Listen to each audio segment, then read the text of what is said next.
کردو میں اسد عاشورہ پرامن طریقے سے اختتام پذیر ہو گیا۔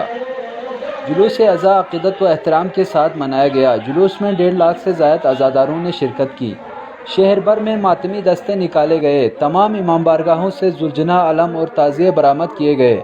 عزاداروں نے زنجیر زنی اور ماتمداری کی۔ شہر کے تمام اہم شاہراہوں اور جلوس کے ساتھ پولیس اور جی بی اسکاؤٹس کے بھاری نفری تعینات کی۔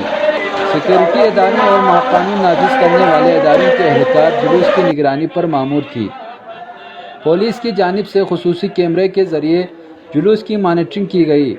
محکمہ صحت، العباس اسکاؤٹس، ہلال احمر و دیگر اداروں کے اہلکار عزاداروں کی خدمت میں پیش رہے۔ شہر بھر سے نکالے جانے والے ماتمی دستوں کی قیادت بزرگ علماء کرام کر رہے تھے۔ جگہ جگہ سبیلے اور لنگر کا اہتمام کیا گیا تھا۔ گلگت، سکردو، شگر، روندو سمیت بلتستان بھر کے تمام ماتمی انجمنوں کے دستے برآمد ہوئے۔ علمدار چوک، جامع مسجد، سوندوس روڈ پر نماز عصر ادا کی گئی۔ بلتستان بھر سے 50 کے قریب ماتمی انجمنوں کی جانب سے دستے برآمد ہوئے۔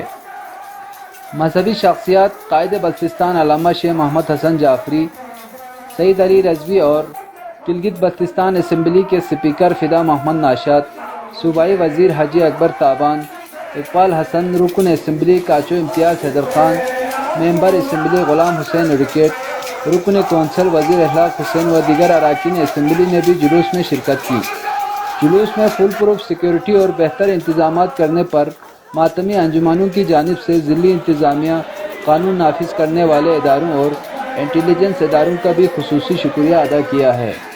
رجب علی قمر، پامیر ٹائمز، کردو۔